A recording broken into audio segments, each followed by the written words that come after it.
А още не е започнала годината. I can't hit it off right. I know where your thoughts lie. You had ups and downs. I know you're decent. You had ups and downs. I know you're decent.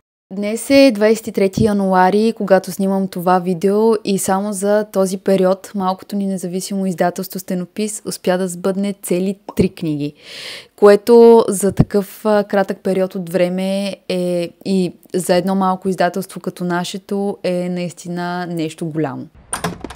През 2024 година на имейла на редакцията получихме точно 135 ръкописа, от които успяхме да прегледаме и одобрим едва 10.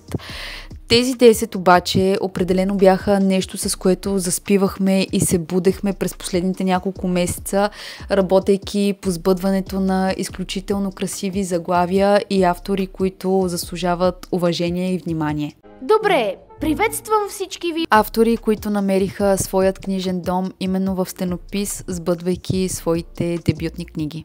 Най-после мога да развия мозъка си и да изучавам класиците в литературата. Днес искам да ви представя и да си поговорим именно за една дебютна стихосбирка, по която работехме през последните няколко месеца. Получихме ръкописа на 21 ноември и бяхме наистина изумени от поезията, душата и сърцето, с които са написани текстовете в тази книга.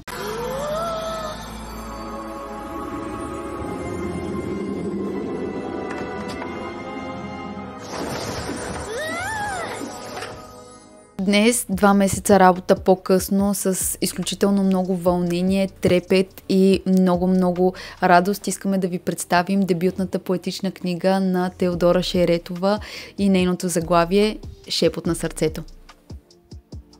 Ето как изглежда. Влюбени сме в черното просто.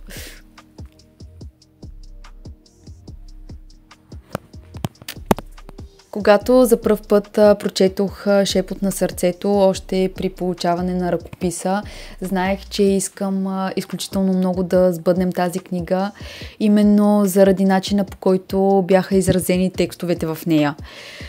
Книга, която е като носталгичен спомен и същевременно прегръща с топлина. Повече ме тревожи жегата. Само за мен ли стаята става глобално по-топла? В нея много лесно можеш да се изгубиш, навявайки ти някакви лични емоции, чувства и преживявания, но и също толкова лесно можеш да се намериш. И изобщо е една книга, която докосва по един свой необикновен и много красив начин.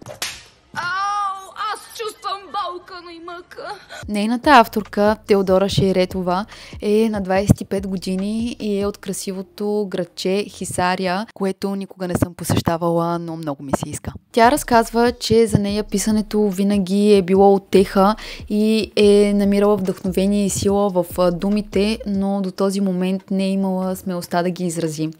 Може би като всички автори при първа книга. Теодора обаче не само ни впечатли с своите думи, а и с невероятният талант на поезията си, която веднага припознахме като част от Стенопис. Тя е най-готиното, най-страхотното, най-удивително, най-прекрасно!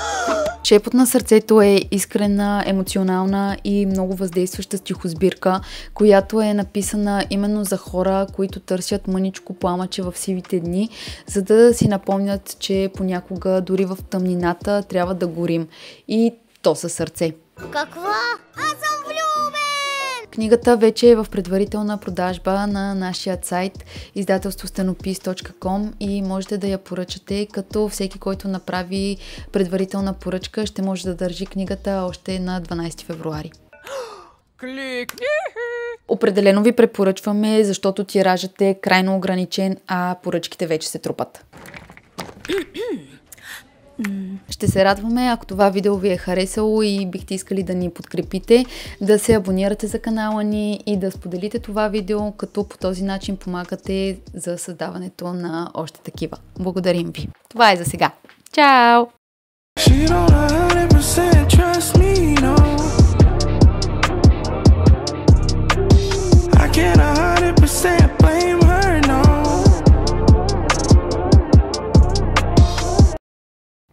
И коремчето ми почна да говори.